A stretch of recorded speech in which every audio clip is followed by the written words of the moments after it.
Oke guys, santai ya. Oh iyalah. Aku mudik. Iya. Inilah siap galau nah. Banyak kan oleh-oleh, pakaian, nah duit aman. Aman duit. Untuk di dusun. Kas pak, belum apa lebaran dengan 2 minggu lagi kamu masih mudik. Yo, kita dulu Ini untuk oleh. Yo, oleh-oleh. Ado kamu. Ada tinggal kakek. Aman lah itu. Mudik Bengkulu kan jadi? Ayo, mudik Bengkulu. Kamu mudik juga? Mudik sini lah, paling nggak Amin 3, Amin berapa, apa malam lebaran mudik. Dekat sini lah. Ke sini lah, berjalan kaki bisa, meranjat sini lah. Oh ya gampang. Kaki ke orang diri. Tiap pagi mudik ya Pak? Iya, balik hari baca. Tidak kamu nak Bengkulu nian? Iya, mudik. Aku baru maco di WA grup kas, ada surat edaran gubernur. Ngapa? Katanya kan Presiden Jokowi lah ngomong untuk tahun ini bukan. Stop mudik dulu karena corona ini cak tahun kemarin kan.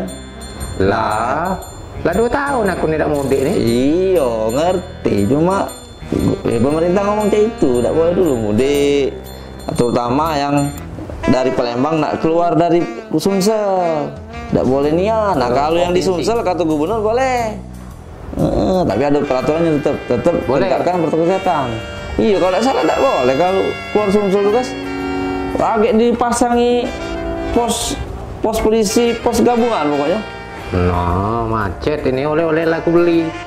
Kita tuh kan dusun ya kan? Kan dusun. Kalau pacak pak yuk. Bengkulu lemah ada pantai sana. Coba kamu nanya dulu, kata kamu nak nemui kawan kamu yang ditabas itu. Yo, yang ini di lantasnya. Kas lantas. Siapa kompol Endro Hariwibowo. Yang ganteng itu ya? Cak artis Hariwibowo. Tinggi, besar, putih, ganteng. Wih, masih bujang gak deh? Iya, untung aku lanang. Coba temuin dulu. Kalau saya tanya dengan dia, mak mana peraturan mudik tahun ini kan? Iya. Kalau biasa salah yang puak gitu kan? Iya. Ya sudah, aku tanya dulu. Iya. Woi, aku bantu Pak. Ya. Bawa mobil. Bawa kemana? Kata kamu nak mudik. Lo mudik lo boleh. Aku nanya dia dulu. Oh, nanya dulu. Baru mudik ya? Mana? Yang kita bawa. Iya, macet kali. Oleh-oleh ini nak aku bagi kowe. Mendak boleh mudik kakek. Paket ke bahe. Iya. Iya. Iyalah. Lanjut lah, tanya dulu. Telepon dulu kayak dia lagi di lapangan kan? Iya, ya.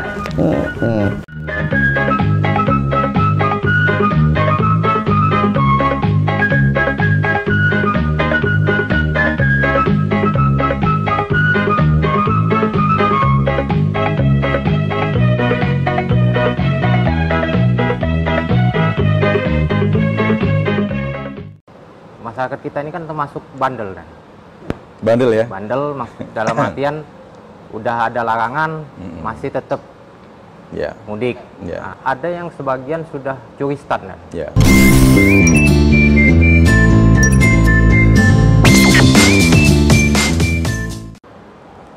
Assalamualaikum kalau apa kabar budak lawang? Aman? Semoga lapang ya. Ketemu lagi kita di channel Polpres Official. Semoga channel ini terus bermanfaat bagi budak lawang dan seluruhnya.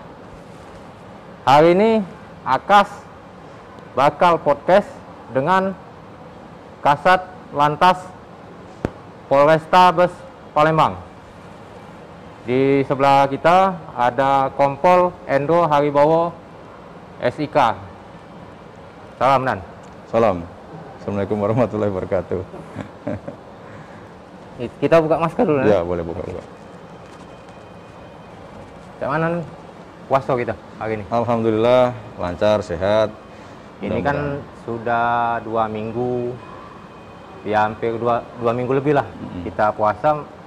Sebagian masyarakat ini sudah mulai ancang-ancang mudik kan? Iya. Termasuk aku juga pengen mudik. Mudik ke Provinsi Bengkulu. Oh, iya. Tapi caknya tanggal 6 Mei sama 17 Mei ini ada larangan, anjuran dari pemerintah untuk tidak mudik dulu. Nah, ini Dan terkait dengan ini Dan ya, aku langsung pengen tanya. Mungkin ini pertanyaan ini juga mewakili pertanyaan seluruh masyarakat Sumsel, Palembang khususnya. Yeah. Ini kan kita ada anjuran larangan soal mudik. Nah, tapi di sisi lain tidak ada larangan yang membatasi pariwisata dan itu sedikit rancu mungkin dan ya. Jadi kayak mana itu dan? Baik, saya ingin menjelaskan ya bahwa untuk larangan mudik tahun ini itu mengulang daripada tahun lalu, tahun 2020, di mana masa Idul Fitri, liburan Idul Fitri 2020 turun lagi pada tahun ini. Nah ini tentunya pemerintah mempunyai pemikiran latar belakang kenapa akhirnya tahun ini diputuskan untuk secara terpusat, bahkan Bapak Presiden langsung yang menyampaikan bahwa untuk tahun ini ada penyediaan mudik. Hal itu juga didasari dengan surat edaran dari Satgas Covid Republik Indonesia nomor 13 tahun 2021 tentang peniadaan hari libur dalam rangka Idul Fitri. Kemudian ada surat edaran yang lain dari Kemenhub juga ada, dari Menpan RB juga ada, bahkan dari Kemenak juga ada, terkait dengan pengendalian pembatasan beberapa aktivitas masyarakat, utamanya pada masa puasa Ramadan tahun ini, itu menyikapi daripada masih adanya dan masih cukup banyak ya masyarakat kita yang terpapar oleh virus COVID-19, dan bahkan untuk angkanya akhir-akhir ini malah cenderung naik. Untuk Palembang sendiri sudah hampir seminggu lebih kita berada di zona merah. Nah ini juga harus menjadi perhatian dan keprihatinan bersama. Nah jadi larangan ataupun peniadaan libur ini jangan ditangkap sebagai hanya pembatasan masyarakat belaka, namun sejatinya bahwa di belakang itu ada keinginan atau goal tujuan yang besar dari pemerintah untuk segera menghentikan ini adanya virus COVID-19 di negara Indonesia. Nah kemudian kalau kita belajar dari negara India yang sekarang sedang mereka bekerja keras, di mana India ini termasuk 3 besar negara di Asia. Penduduknya banyak. Di dunia penduduknya banyak, di Asia dia 3 besar yang telah memberikan vaksin COVID-19 kepada masyarakatnya. Namun apa yang terjadi? Terakhir pada saat yang belum lama ini ada suatu kegiatan keagamaan yang diikuti oleh masyarakat banyak dalam jumlah hampir 3 jutaan, dan pemerintah tidak bisa membendung itu, dan akhirnya satu hari pun langsung terjadi angka kasus kena COVID itu sampai 1.600 kasus. Nah ini sampai sekarang terus bergulir, mungkin bahkan muncul angka varian baru, dan itu disikapi oleh negara-negara tetangga seperti Indonesia. Sudah hampir 3 hari ini kita ada pembatasan secara tegas bahwa tidak boleh lagi masuk warga negara India masuk ke Indonesia. Itu juga dari Inggris, dari mana-mana juga hal yang sama. Nah kemudian pemerintah untuk mengelola ke dalam ini jangan sampai seperti negara India akhirnya mudik Idul Fitri yang memang merupakan tradisi, kebiasaan masyarakat kita setelah 1 bulan puasa Ramadan, bertemu dengan keluarganya, berkumpul, makan bersama. Itu kan pasti akan terjadi arus pergerakan manusia dari satu titik ke titik yang lain, antar provinsi, kabupaten, kota. Nah ini yang akan dicoba dikendalikan, karena memang contoh faktanya ya di negara lain sudah ada, di Indonesia jangan sampai seperti itu. Pertumbuhan ekonomi sekarang sudah mulai bagus ya di Indonesia, itu disampaikan oleh Bu Menteri Keuangan. Nah itu juga harus menjadi suatu evaluasi bersama bahwa apa yang dilakukan pemerintah selama ini sebetulnya arahnya positif, progresnya positif. Jangan sampai nanti kita lepas daripada pengawasan terhadap arus mudik ini, kemudian kita kemudian akan terjun bebas kembali, baik dari kesehatan maupun dari perekonomian kita, gitu. Oke. Terus untuk masyarakat kita ini kan termasuk bandel kan? Bandel ya? Bandel dalam artian udah ada larangan, masih tetap mudik. Nah, ini untuk bagi masyarakat yang maksa untuk mudik, apakah ada sanksi hukum yang jelas atau ini hanya sekedar himbauan? Baik, jadi kalau saya coba terjemahkan ya dari bandel tadi, sebetulnya kita tidak bisa juga menstigma masyarakat kita menjadi masyarakat yang bandel ya, karena setidaknya itu mungkin ada beberapa yang belum kita lakukan secara maksimal. Mungkin sosialisasi kita yang kurang, kemudian penyadaran kepada beberapa komponen masyarakat yang berpengaruh, yang mesti mungkin kalau tokoh-tokoh agama, tokoh masyarakat, tokoh muda, kalau saya rasa kalau mempunyai persepsi yang sama tentang ini, saya rasa tidak akan terjadi itu masyarakat yang bandel. Nah, cuman mungkin lebih kurang optimal daripada langkah-langkah itu, sehingga muncullah semacam anggapan bahwa masyarakat kita bandel kan gitu. Namun mungkin bisa kita perbaiki ke depan. Nah, untuk yang tadi dipertanyakan tentang apa namanya, bagaimana dengan denda ataupun hukuman, sanksi dan seterusnya, atau itu sudah jelas ya. Kalau kami kan di bidang lalu lintas, tentunya kami mengawasi daripada arus lalu lintas. Ya, pada saatnya nanti kami akan ada 5 pos penyekatan. Perbatasan Palembang ini ada 5 titik yang kita awasi dari arah Banyuasin maupun Kabupaten Ogan Ilir. Nah, ini juga kita sudah sosialisasikan, kita pasang balihonya, di sosmed itu kita bermain, kemudian kita juga buat film-film untuk tempat rencana pos ini berdiri. Nah, SOP sudah disusun, bahwa nanti setiap masyarakat yang akan melintas di pos tersebut akan ada pemeriksaan-pemeriksaan. Ya. Kemudian di surat edaran dari Satgas Covid nomor 13 2021 disebutkan bahwa di situ ada ancaman hukuman, ada denda, ada kurungan, ya, kemudian ada yang lain. Namun kami di protokol di lalu lintas, kami langkah kami nanti pada saatnya jika menemukan masyarakat yang akan melakukan arus mudik, kemudian kita cek administrasinya dan tidak dapat menunjukkan sesuai dengan yang diatur itu, tentunya kita akan minta mereka yang bersangkutan untuk kembali ke tempat semula begitu. Berarti ada semacam surat jalan dan surat jalan khusus yang bisa digunakan untuk tetap keluar kota. Betul. Iya, jadi kalau di pemerintahan nanti akan ada surat tugas ya, atau kalau perjalanan pribadi karena alasan-alasan khusus seperti keluarga meninggal, ada istrinya melahirkan, ataupun ada dan lain-lain yang sifatnya khusus, ya, urgent gitu. Harus dilengkapi dengan surat keterangan yang dikeluarkan oleh aparat setempat, yaitu dari kelurahan ataupun dari kecamatan, ya, begitu. Kemudian yang bersangkutan juga harus dilengkapi dengan surat lulus kesehatan, bahwa sudah melakukan rapid test baik antigen maupun PCR, begitu. Itu harus juga dilengkapi, gitu. Masyarakat kita ini kan ada yang sebagian sudah curi start, kan? Jadi sebelum tanggal 6 Mei itu dia sudah mudik duluan. Itu untuk arus baliknya, arus baliknya itu bagaimana antisipasi kita?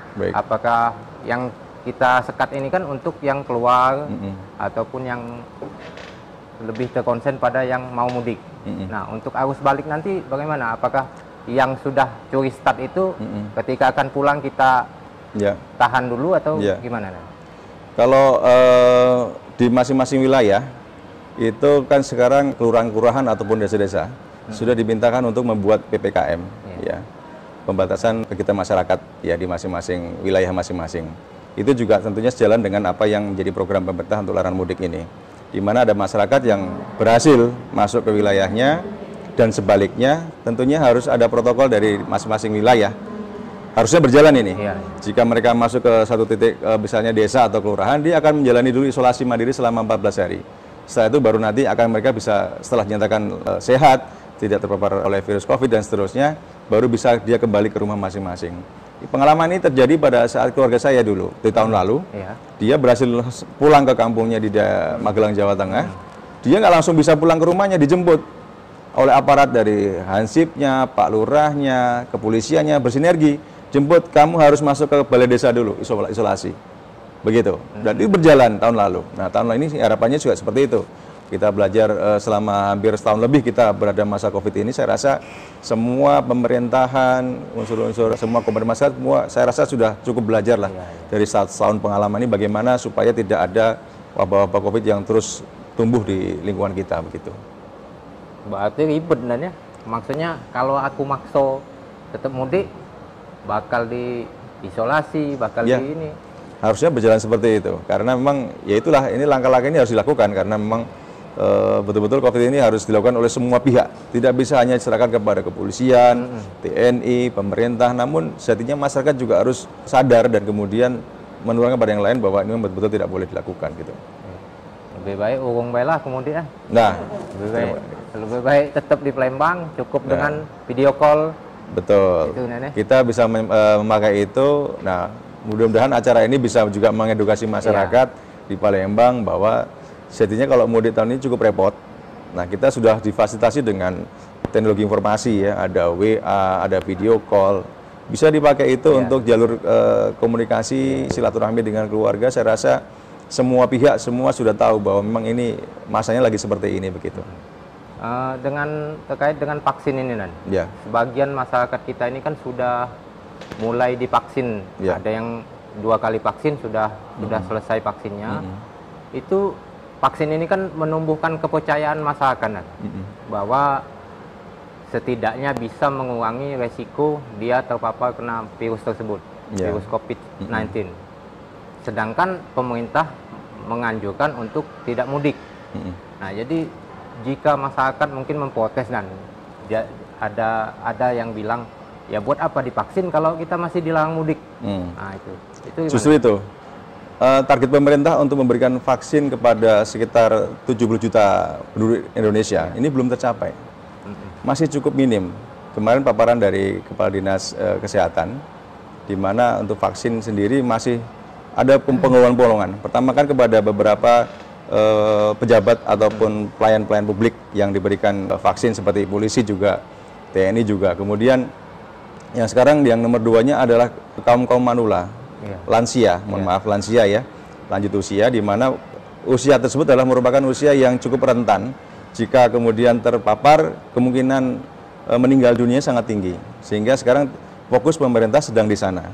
Kalau dari hasil paparan dari Kepala Dinas Kesehatan, namun sebetulnya ini bukan domain saya untuk menjelaskan, namun itulah kalau diperbandingkan korelasinya antara vaksin sudah diberikan, namun larangan mudik juga tetap dilakukan. Kenapa itu terjadi? Kan begitu. Secara gambar umumnya kan tadi bahwa target dari pemerintah untuk memberikan vaksin, memberikan kekebalan kepada masyarakatnya, ya herd immunity itu belum terbentuk. Karena jika program di katakanlah selama libur panjang Lebaran ini masih berjalan, itu juga vaksin masih berjalan sebetulnya. Ya masih targetnya harus dicapai untuk katakanlah sampai periode waktu tertentu, sehingga seluruh masyarakat Indonesia mayoritas sudah diberikan vaksin, sehingga akhirnya terbentuklah kekebalan secara umum itu. Begitu. Oke, Nan. Terima kasih untuk penjelasan tentang larangan mudik ini. Semoga bisa membantu masyarakat untuk lebih memahami dan menaati aturan tersebut. Amin. Mudah-mudahan. Makasih, Nan. Oke, coy. Jadilah dulu cerita kita hari ini. Untuk budak lawang, jangan buat kerok. Tempat kita aman dimulai dari kamu. Tetap jadi orang baik dan teruslah berbuat baik. Cak mana baik keadaannya. Jangan nyemelo, mulut sama hati dijaga. Ingat, taati anjuran dari pemerintah. Mudik, stop dulu. Wassalamualaikum warahmatullahi wabarakatuh. Salam budak lawang.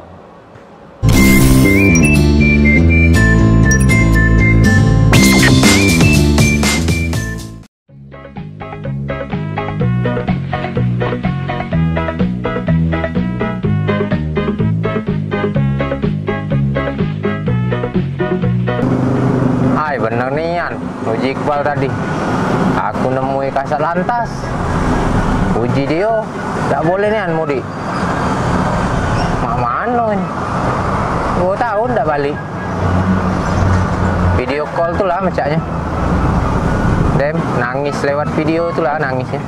Mama apaan. Nak kunjuk tahu dulu Iqbal mana ini. Pergi Saro. Balik Saro pula. Dia kaget dah baca pula mudik. Mudah-mudahan baca tadi.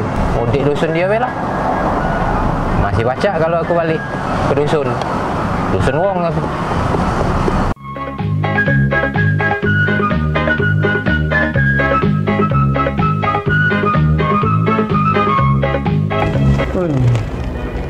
Banyak nih bawa nangkes nih. Nak mudik apa nak jualan, Den? Bismil dari OT. Wah, ini makanan favorit budak-budak. Untuk bagi THR. Budak-budak dah usah lagi duit. Ini baik sebungkus sewang. Tapi kok tak jadi mudik? Ayah aku baik ngantaknya nih. Untuk anak tetangga tu. Balik. Nah, itu. Apa gitu? Kau megang ini. Tertarik kan? Bagusnya barang. Kamu tak mau mudik pun nak jualan. Ini kan sebanyaknya. Bukan, kaget dulu. Aku nih tadi lah nemui kasat lantas dulu. Oh, jadi nemu si Endro. Yo.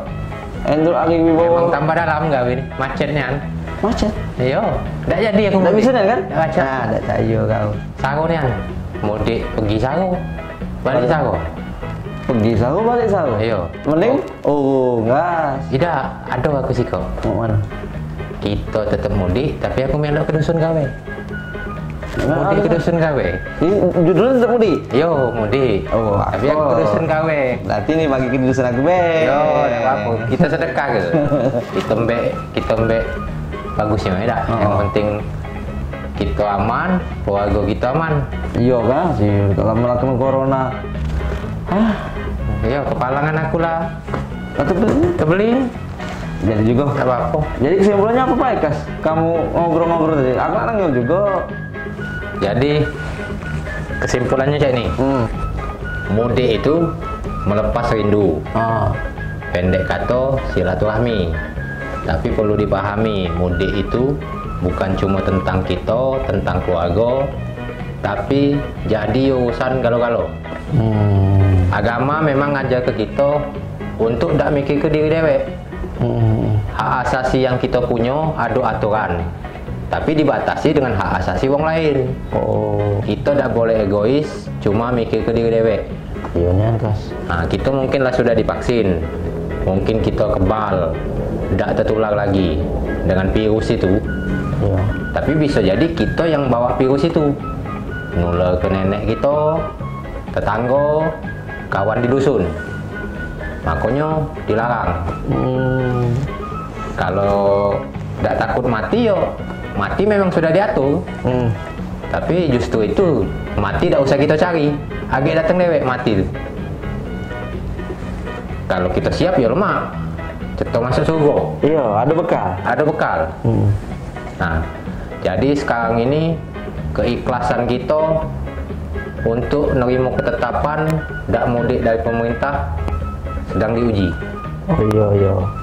Itu sami nawato namanya berarti. Tidak dengan pemerintah. Akor Kas kalau itu Kas. Yo, tapi aku boleh mudik ke rumah gawe. Ada cara. Melok Ada cara. bela kalau. Pokoknya aku mudik. Deal. Deal.